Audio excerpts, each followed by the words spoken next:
Our interview this afternoon is with Duane Francis Williams. Will was born at Alton, Kansas, December of 1928. He served in both the United States Navy and the Air Force. Active time is from November of 1950 until late in 1974. Highest rank attained was an E6. Yep, that's right. Okay. This interview is conducted at Fort Worth, Texas on Thursday, November the 11th, year 2010. My name is Dale Dexheimer. I'm not related to Will in any way. Also in the room we have Milton Gibson, who is our videographer. This interview is conducted for the Veterans History Project at the Library of Congress and also for Operation Remember, City of Burleson, Texas. And with that introduction, Will, you can tell us about your time in both the Navy and the Air Force, sir. Okay. Well, I was, at the time I was down there in eastern Kansas working for a farmer down there, and two buddies in Alton there, they said they was going to enlist in the Navy. They'd, what they got their letters. I mean, they knew about the letters that was going to be drafted, you know, at that time. So said, "You want to go?" And I said, "Sure." And I'd quit work and drove up there and Salina, Kansas there, and go in there in a Navy office and enlisted. Then we went to Kansas City, got our medical treatment inspection, and got on a train and went to San Diego. Rode the train all the way out to San Diego. Basic training out there. From there, after basic training, then I got sent to a ship up to Fort Hueneme, and that's a town north of Los Angeles up there. And I was on one of these ships that sit at the dock most of the time, where you go out 7 miles out of limits, you know, so we can get cigarettes and everything else, you know, cheaper that way. And it was more this. But then I've been on that thing about 3 months, and they was wanting volunteers to go on the aircraft, USS Antietam. It was going to the East Coast, and I said, "Well, I never been on the East Coast. I'm going to volunteer," and I did. And there was, I think there was a dozen of us or more, and they flew us up to San Francisco, where we got the ship. And then after shaking it down and everything, we headed for East Coast of Korea. we went over there and spent 6 months over there, and our home port was in Japan. We go back there, you know, about every month or so, or when you come back. Anyway, we got back here in the States and took the gun turrets off up there in the front bow. They took them off because we were going to go through the Panama Canal. You're going to take that carrier through there and had to take them off. We finally got the East Coast back there, and got to see a little bit of New York, wandering around. And we spent the night one night in the USO, and they gave us a ticket to go out and see the Yankees play baseball. And I was just about as interested as I was going out there and cutting the weeds and stuff in our cornfields. You know, I mean, baseball didn't interest me all that much, you know, but it was nice to see all that. And then we had to pack up bags, and there was another carrier sitting out there next to Antietam, and we had to swap ships and headed back, went to the coast, took that ship to Seattle, Washington, going to dry dock, and they were going to put a slanted deck on it. So, and the Yorktown was sitting up there, just coming out of up there, and so we transported over that and then had that shakedown cruise and loaded it up and then headed for Korea on that again, another trip over there. And we got usually you had to take a little ship. We'd go down in Hong Kong. We'd go down there and have a week's liberty, and, you know, wander around and stuff. And then we go back up to Korea. And I was deck division at first, and no, that was the Antietam when I was on deck. I was deck division, and it snowed up there. We had to go up there and sweep off the landing strip, the top of the flight deck and carrier and everything, and then so they could fly off and things. And I was on that one. They had a plane missed the cable and everything and crashed into the ones that up there been loaded up. A few setting up their radio, and a few other people got killed on that and stuff. I sure hated to see that, but that was something we put up with. And then we came back to, on our way back, we stopped to Hawaii, and we picked up a crew that had a outfit about like you got here. You know, they'd making a movie of what we did on the board the carrier. And at that time, I was in the supply division, and while they were shooting, making their pictures on there, I was working in what we called a pogey bait shop. You know, where sailor know what it was. It was you know, had ice cream, made ice cream and stuff like that. Well, that's what I did. I made ice cream, and of course, I don't know. I guess it won't make any difference if they hear. But I went down to the cooks and got acquainted with them, and I got some gallon of strawberries, and I make an ice cream. I'd add a little more water and stuff, and mix that up, and I'd make 2 half a gallon of ice cream, strawberry ice cream, and I give it to the cooks, one of them, and I gave another to down to the medical deck down there. So I had it pretty good, made out pretty good there. But I enjoyed that there. But they made a movie of that, and this guy done that other one when he was, I told you about it here a year ago. He checked that out back there and somewhere back at it, you know, and he said that movie, he got ranked up for Oscar, I mean, or something out back there, but I never did hear it. My wife seen that movie, but I never seen it there. She got to see it, but of course she don't remember nothing like that now. But then I was getting out of the Navy. Well, I thought about staying in, but then I met her and everything in California, and so you know, I got out of the Navy and went back to Kansas and stayed back here with my mother was real sick with cancer, so wife and I stayed there and took care of her and everything. And of course, I worked for different people around there. Besides on the farm we had there and everything, and then we got tired of that and moved to Meridian, Mississippi. That's where and her dad was getting old, and she said she'd like to be close to him the last year or two, so went down there. And of course, it was hard to get a job worth anything. Listen, you know, want to shovel dirt or dig ditches and things like that. So I said, heck with her. Of course, her and her sister kind of got fussed up there at one time, and so I said, I think I'll go back in the service, Navy. And the next day I went up to the post office, but I went in the wrong office. I got in the Air Force office in the Navy, so it doesn't make. And I ended up going there. Or, of course, before that, one thing is better. I had a good job working in the milk company plant, bottling there and stuff like that. Well, I knew about you know, testing milk and butter, fat, and all that stuff. But I got a good job, but I had to have doctors check me over before I could do that. And of course, I had to what's called on my hand. I didn't have no nails hardly on there. I had I don't know. Anyway, whatever it wasn't.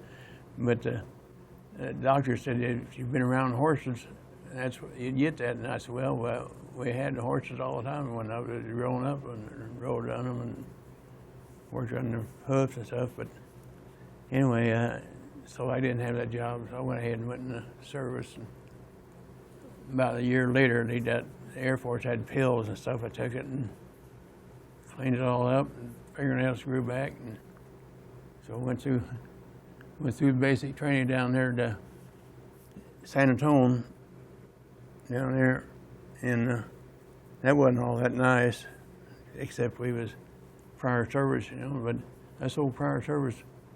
Yeah, we couldn't smoke in the barracks, but the new one, you know, we'd have to be the guard for them and look after them guys smoking in the barracks, and they wouldn't let us old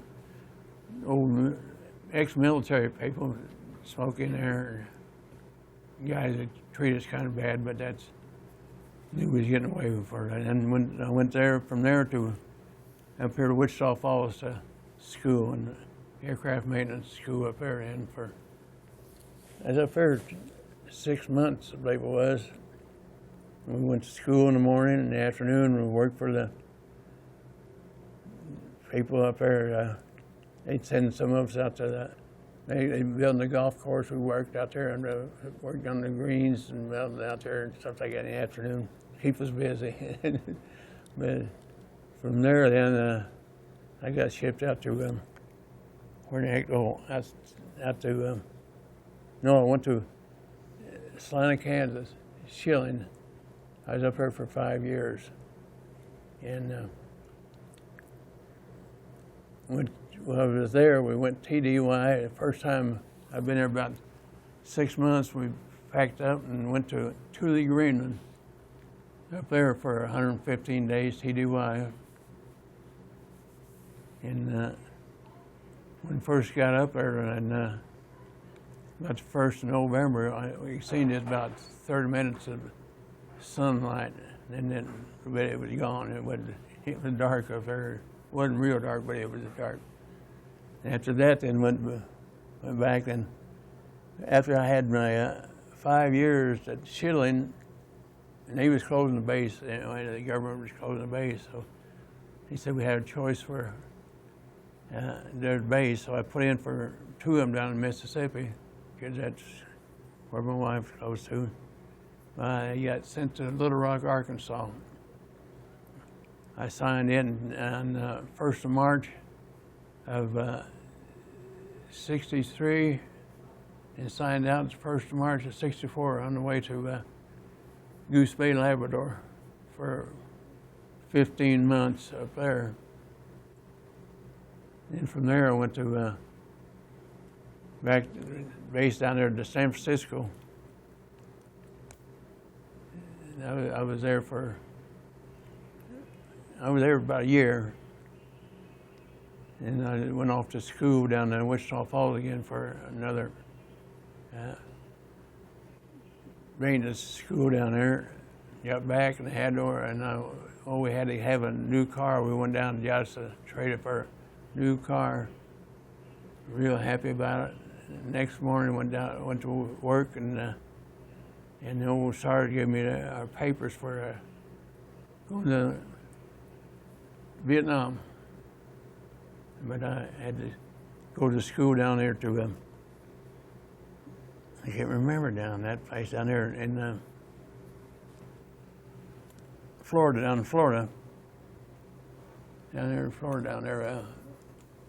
Just below Mobile, off down there. Went down there for school. That's one airplanes, and went to Vietnam from there. We got over there. He said, went to school in that one engine, one fighter plane they had. I don't know the name of it now, but then got over there, and they had too many military people for them few airplanes they had. So, Colonel sent us to the other end of the ramp where they had the C-47s up there, and I was crewed an aircraft up there. I really didn't want to at first because my brother was in the Air Force, and he was crew chief on a flying C-47. They left out of back there where the president is, back there. They're I'm about to forget some of this stuff. Anyway, he was the guy couldn't take that to his place, so my brother said, well, he volunteered to go. He had 1 month yet before he retired. And he went to Denver and picked up some passengers and headed for Albuquerque. And they crashed up there just north of Albuquerque. He was killed in that C-47. So I said, I didn't want to work on none of them, but I got over there. I had to work on them, so I did. And I enjoyed it. It wasn't too bad. I learned how to crank the engines, and so the guys got, after we worked on an airplane, you know, they said, come over there. You know, the other crew chiefs didn't want to crank their, check out the problems. They want me to come over there and check it out, you know, crank it up. And I did that, and then need some instrument training. I mean, the guy that changed the instrument there, check the direction, you know, and stuff like that. Well, we had all that metal, put up them big old metal shelves up there where we backed the C-47s in. And of course, they couldn't do it up there, too much metal. So, I taxied mine down there, other end of the runway, and then circle around, let them guys check out the direction finders. And I did that. On the fifth one, they had a bunch of planes coming in, a bunch of them would need to get out, and the tower told me to get out there on the runway and get out up the other end, get out of the way. So I did, and I taxied it fast enough where the tail kind of come up a little bit, and I got off there and hurried, and I went there and told my sergeant in charge up there, I said, anytime they got another airplane they had to take down to check it out for the direction finder and stuff like that, instruments. I said, you get a flight crew or something, I'm not going to go down there no more. And that's enough. I come over here to work on these. And another little thing about that aircraft, the tail number on that was a 668. And one morning, as the lieutenant colonel and his crew come out to fly a mission, and he looked at it and he started hollering and cussing. I said, what's the matter? I said, I took my rag and wiped down all the oil leaks and fuel leaks we had around there. It's ready to go, you know, picking at him a little bit. And he said, no, he said, this airplane right here, when it was brand new, I had to go pick it up where it was built, where we had, and flew it back there to right pat. And that's one up there to where the president is up there at Air Base.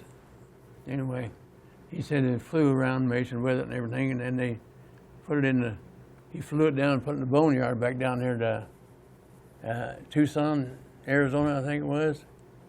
And he said, here I come over here to Vietnam, and the first airplane I fly on is that darn old 668. He said, I'm glad you got that ready to go. And they flew out, and he came back, and he told me that was a good airplane, you know, and he liked it. I said, well, I just kind of wipe down the oil once in a while so we don't have it.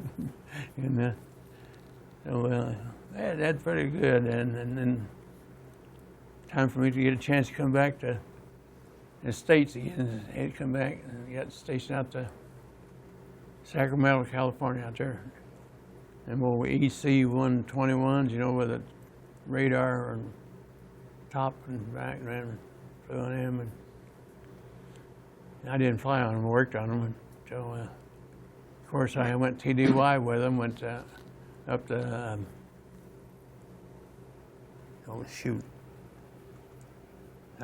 Iceland up there.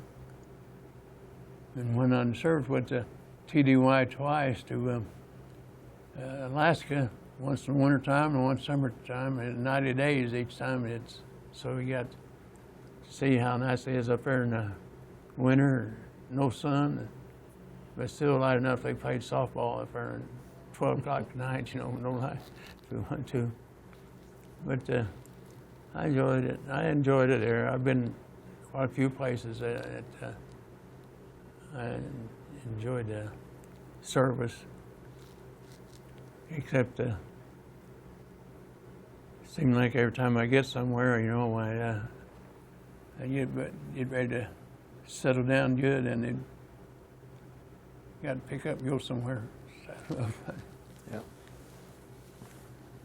But after I had enough time in, I was working my last 2 years out there to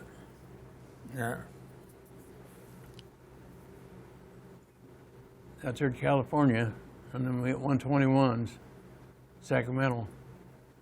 I was in the maintenance control, working maintenance control up there, and that was pretty good, you know. Then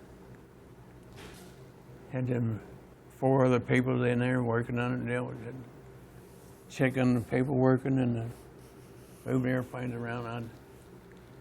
That's kind of a soft job, though. I went and started to learn how to play golf there in my time off. And then, of course, where I lived in base housing, they had a golf course right there. Just so you go up there and walk out there and walk around playing 9-hole golf. That's what it was. It's nice. I wasn't any good at golfing, but I enjoyed it until I was still doing it up to about 5 years ago, and I got shaking so much I couldn't keep the ball on. I put the ball on the tee, and it didn't come off. So I just gave up the job, and I said, heck with it. But I enjoyed all that, and I enjoyed this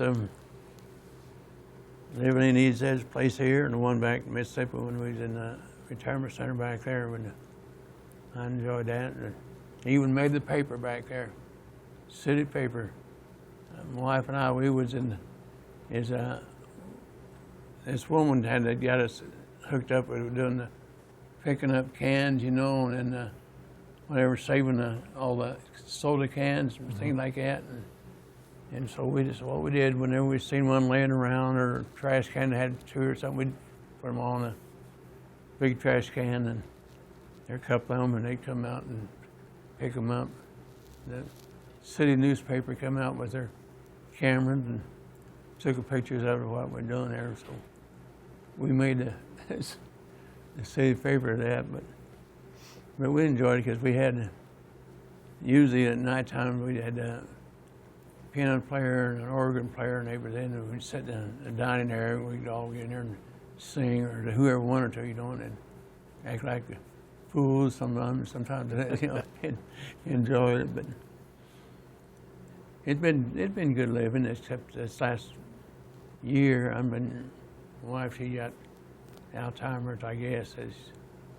She don't remember much.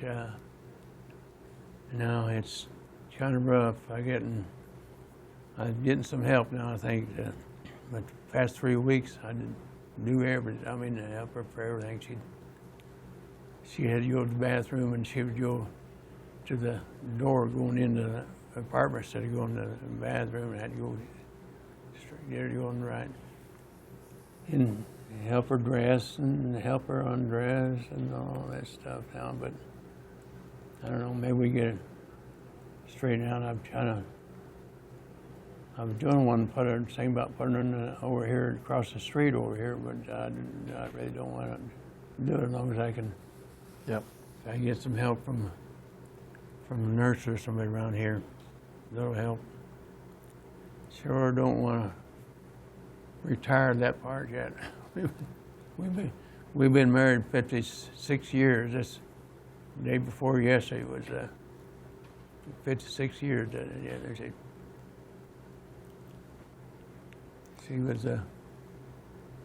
she's from Mississippi, but she was out there in California, where I met her.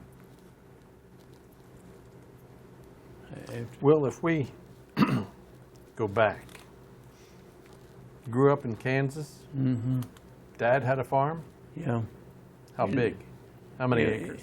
And see, I think it was 700 and some acres, and then my uncle, I think he had a quarter section pasture that we could use, and my Aunt Blanche, she had another quarter section, so we had a little, I don't know, this might have been over 1,000 acres down there, but that was mostly grazing pasture, you know. So you were in the beef business, I guess? Yeah, well, yeah, we had, we milked,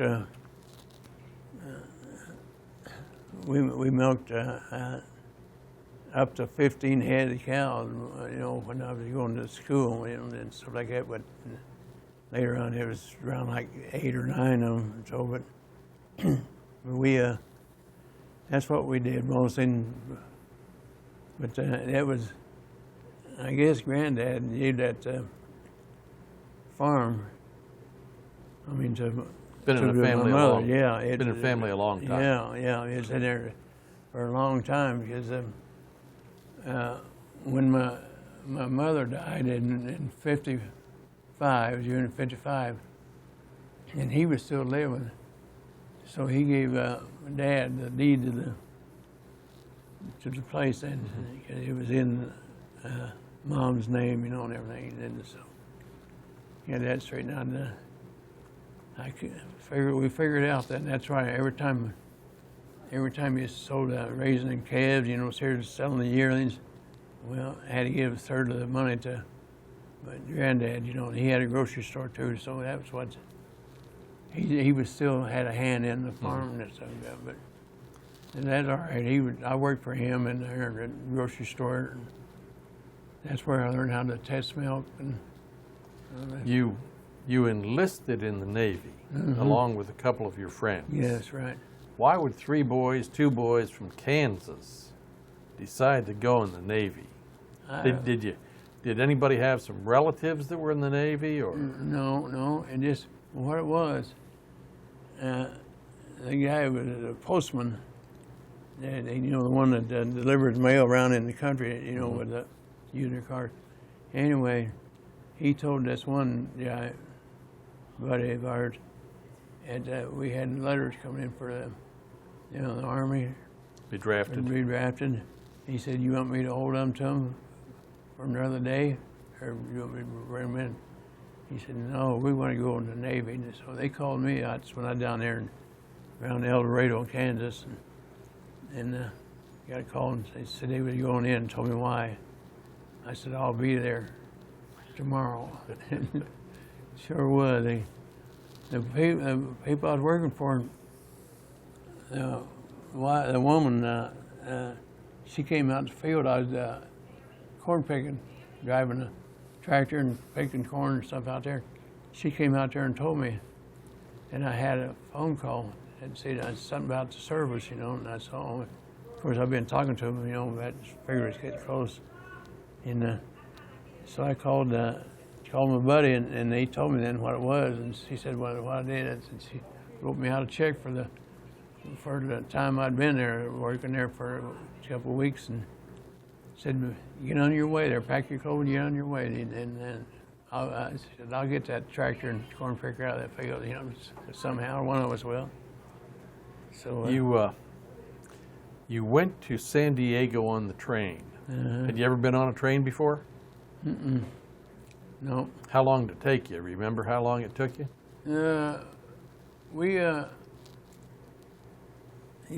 left there one morning in Kansas City, and it was out there, I think, two full days. I think it was 2 full days getting out. We stopped somewhere out there, like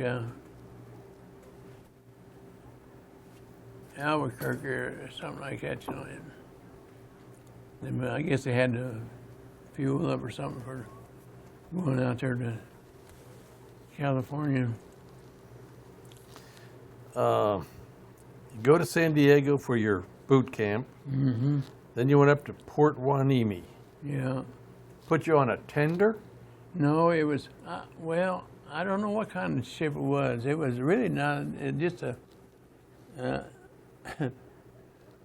it was, yeah, it could have been a tender. No, I didn't have no fuel or nothing like that, but it was probably hauling freight around, you know, freighter maybe, but we never went anywhere except go out outside the limits. I told you, 7 miles out, and go out and buy your cigarettes. Go out there and stay out there for about 6 hours or so, and then come back maybe a little longer than that, or maybe overnight, and come back in and tie up, and that's what my job was when we was in port. I was sitting on the fantail with my rifle there. I was guard there. Mine was 12 to 4 in the morning, and another guy come on at that time in the morning. And of course, I had one that one was on 8 to 12. Now from 12 to 4, that's every night for 5 days. a week. I did it. After you got out of boot camp, did you go to some school?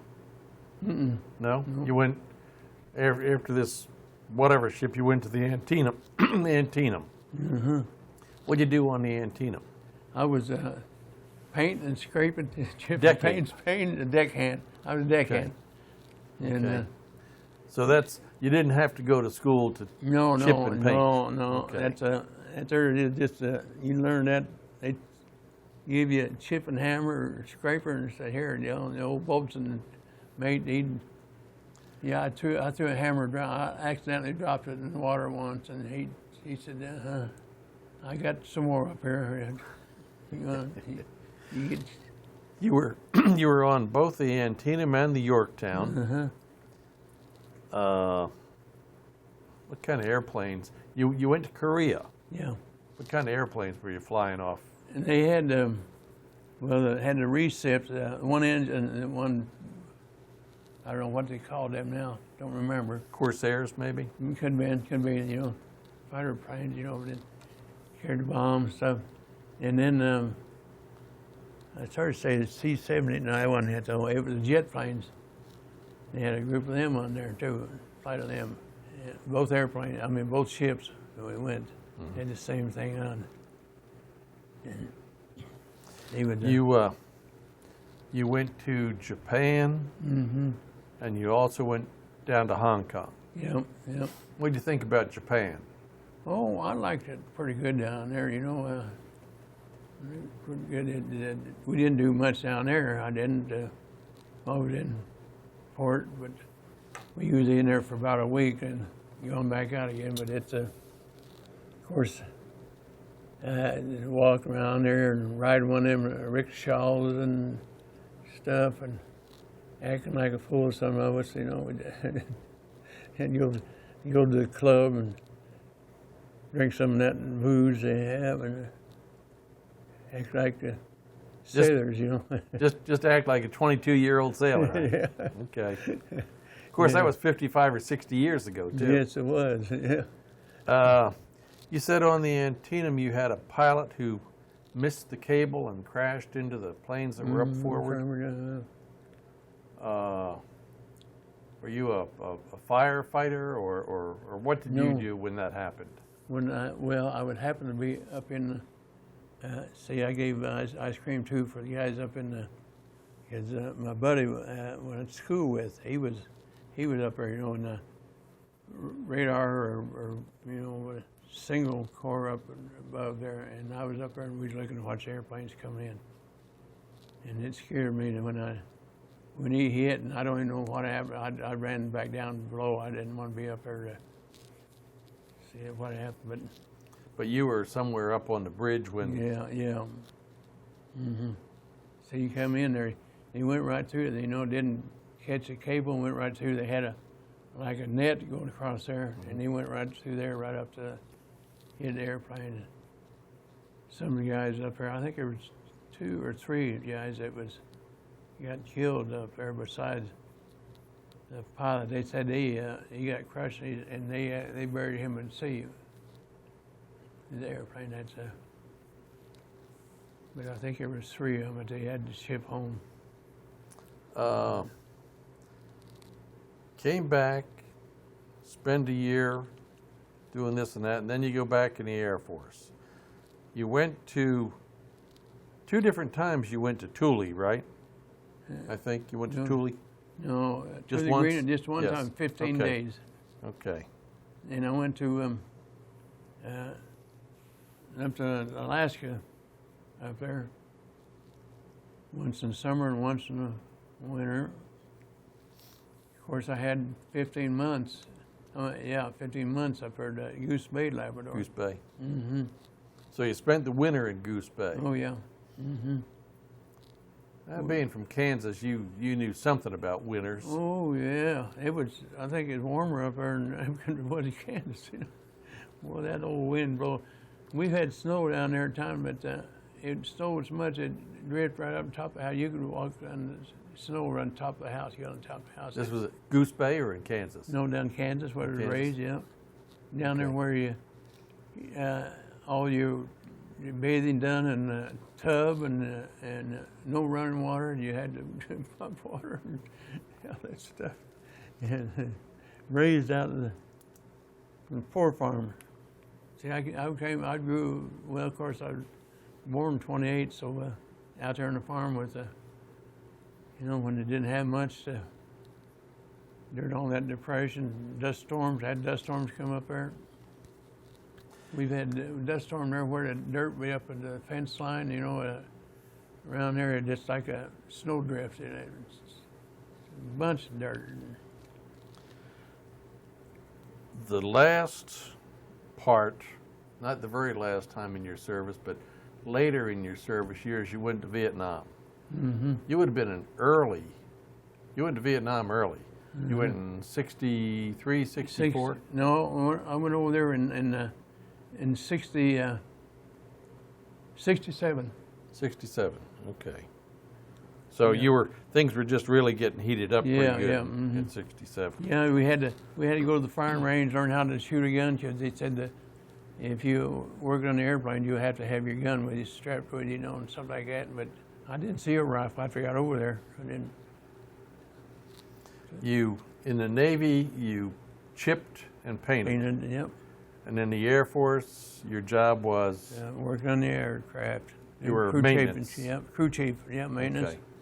We're get to keep the crew chief and keep the airplanes, whatever needed to be done to it and things and all maintenance. What it was when I was in Goose Bay, Labrador, I worked up there. We had these airplanes, these EC 135s and all cargo planes, 124, and then they'd go and make a trip to Europe where they come up here and they'd service up and then head for Europe down there.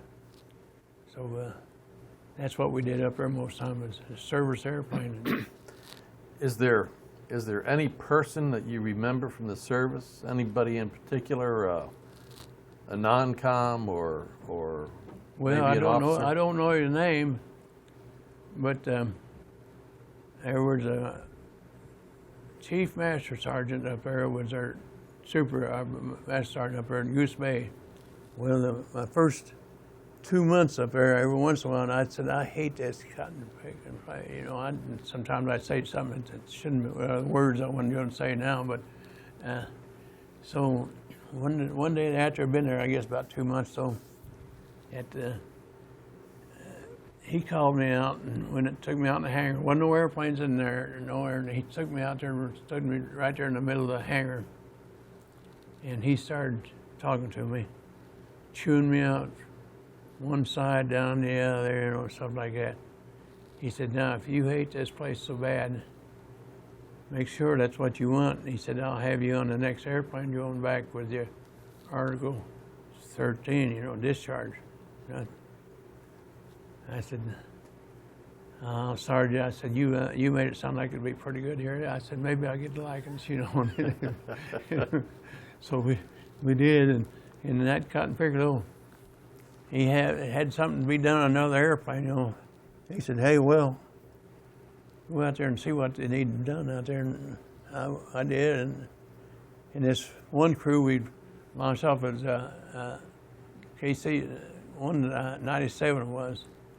They took off and they came back, and they said it had a magneto on one of the engines. I don't know what one, but they had 4 magnetos on the 4360 engine, what there was, and he told me there, and they parked it out there and said they were going to go into the flight line, had a cafe and whatnot out there, and said, we're going to go in and get us something to eat, and we'll give you a couple hours to get that magneto and everything changed for them. So I said, okay. And so I went in, they got in supply, had a magneto, and I got this friend, and we went out there and popped the cowling on that thing, and of course we didn't open up. We had to take it off, and I turned the cover off that magneto, and I turned the prop until I come up on the 2 lines lined up, the magneto, and then the stuff, And I took that thing out, and the old one out, and put that other one on, set it on the same lines. Of course, you have to safety wire all the nuts, you know, and all that, whatever you do. And about 45 minutes later, we called up and went down there and got the old engineer and said, come out there and crank this up, see if it's all right. And he said, what'd you do to it? I said, we changed it. You can't change one of them like that fast. I said, well, you go check it out. So he went down there and had to stand fire guard while he cranked it up. And sure enough him and the co-pilot was there. Everything was ready to go. And said, so they went out there and flagged the rest of the crew in. Joe said, I still can't believe that old flight engineer said, I still can't believe that you could change that magneto in that length of time. And I said, well, I didn't know I could either, but when I lined them two up, it's right and put it in. Worked out, and so I enjoyed some things like that. So, but I worked out there when it's cold. In fact, we had to change the engine on the plane out there. They couldn't get in the hangar. All the hangar was full. They had bad weather, you know, and we changed the engine on the aircraft sitting out there. We had the heaters to go on there and take turns to go out there and work for 15, 20 minutes or something like that, and go back and let somebody else go out there for that long. It was cold and wind, but it took us a couple of days to get that thing ready for get out of there. That was one of the worst jobs I ever had up there, I think. Will, we certainly appreciate you taking the time to come visit us this afternoon, sir. I enjoyed it. Appreciate your time in the service. Mm-hmm. I enjoyed a lot of it. Yep. A lot of it. Of course, is that shut off now? We're not here back there. Still on. No, I met my wife out there in California. Well, it was in the beer joint where I met her, and we had a beer together and stuff like that, you know, carried on, and ended up. She was wanting to go back to Mississippi, and of course, I said, okay, well, I took leave. I just come back to Vietnam, you know, and had leave time to take. And so we went back, and then I got her on a train there in Kansas to go to Mississippi, and then just later on I called up, went down there, got married in Mississippi. Then we got married in November of '54. I got out of the Navy in September, so it didn't take us very long. You know, once we done made up our mind, and stayed together for all these years. Yep. Congratulations on your anniversary, sir. Thank you. I didn't know we'd ever make it that far, but we enjoyed it a lot of times.